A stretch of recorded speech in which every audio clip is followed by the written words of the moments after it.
Welcome back. You're listening to the Flow Friday Sports Show on Flow FM. Time to talk some Millewa football with our correspondent, Lewis Roberts. Lewis, how are you? You're braving the cold out there? Yeah, mate. Yeah, it's a cold time of year, that's for sure. June.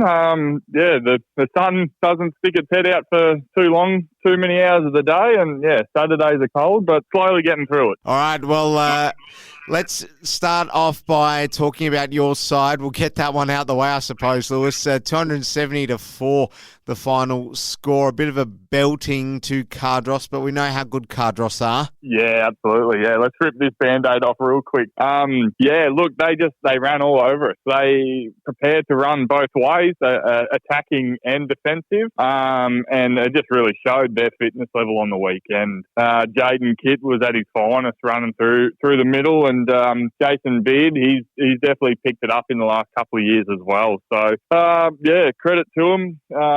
They had a couple of goal scorers that kicked 10 plus in Noah Lanigan and Frank Malici. So, they've definitely got plenty of firepower around the place, and we just will no match for them, realistically. At the end of the day, they just ran all the way around us. It's good to reflect sometimes, but you'll continue to improve, I'm sure.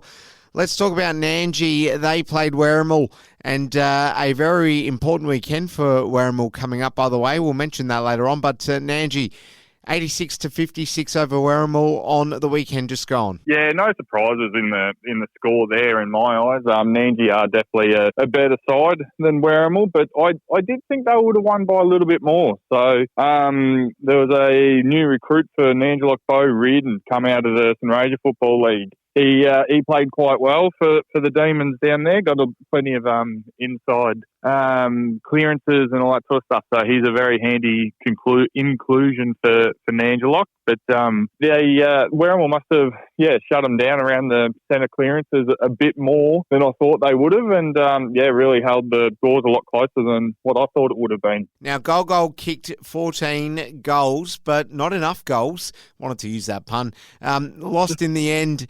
123-89. So whenever you're kicking 89 points, then you feel like you probably should be in the game, but not really in the end. A 34-point win for Bamble. Yeah, it just shows the dominance that Bamble have got. A lot of the times you'd think kicking 89 points, you're in the hunt, you're in the mix. But I think after about half time, Gold just got overrun, and Bamble kicked the extra couple of goals each quarter. I see Luke Stanbrook played a pretty nice game again down forward, and Reece Crabtree through the middle, so for Bamble, and unfortunately the likes of Jake Freckleton for goal and Logan McKinnon obviously just weren't quite up to par on the day. So a bit unfortunate, but just sort of goes to show how dominant that some of these sides can be. All right, well, looking ahead to the games happening tomorrow, you'll be involved in some premiership reunion festivities against Werribee. They've got their 50th flag reunion on this weekend, and I understand it's going to be a pretty big weekend down there.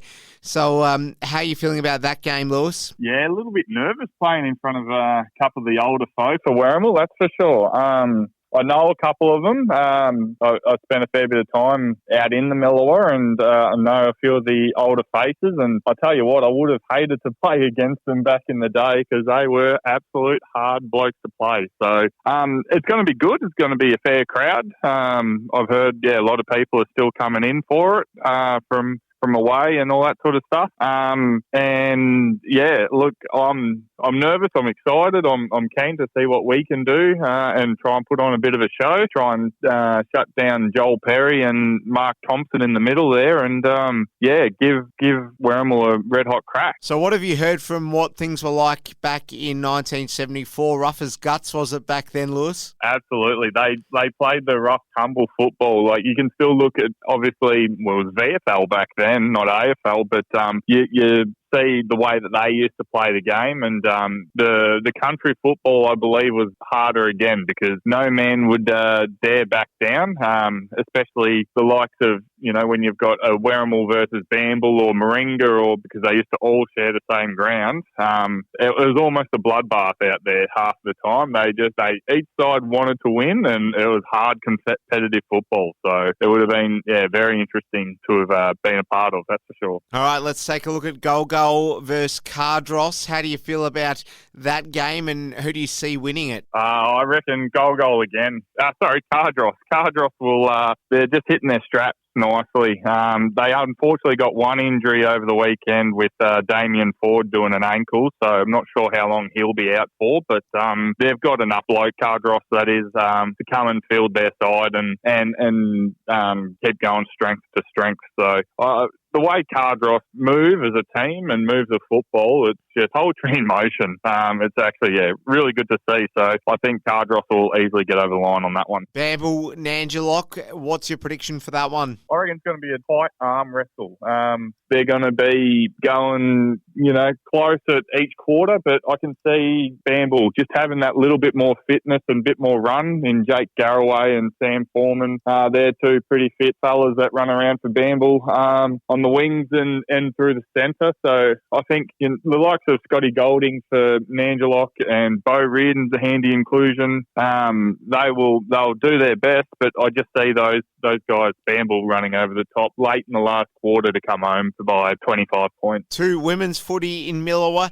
Let's go back to last weekend. Golgol and Bamble, 33-7. In fact, both games fairly one-sided. Golgol prevailing pretty comfortably by 26 points against Bamble. Your thoughts on that one? Yeah, well, like I said last week, Golgol have been playing some pretty good girls football.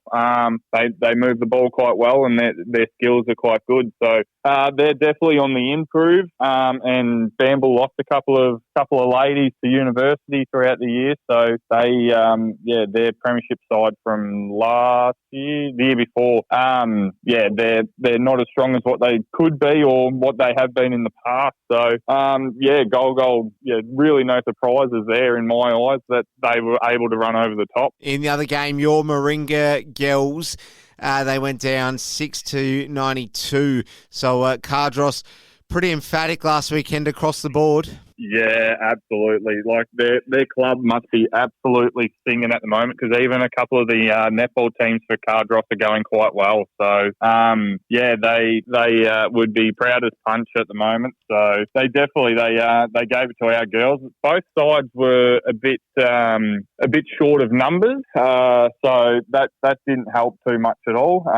But their depth has been pretty good from the get go. From the first game of women's football, they've always had a pretty strong side, the Cardross girls. So they're always a tough one to come up against. But our girls, they keep fighting. But again, it's probably the same with the men's. We're just not quite fit enough. And can't keep our structure long enough, and that reflects in the scoreboard at the end of the game. Lewis Roberts, that's where we'll leave it. Our correspondent out of Millewa Football. Thank you very much for your time, Lewis. Good luck this weekend. Thank you very much, Alice. And look forward to hopefully sharing some good news and a couple of old war stories from the Werribee fellas back in '74.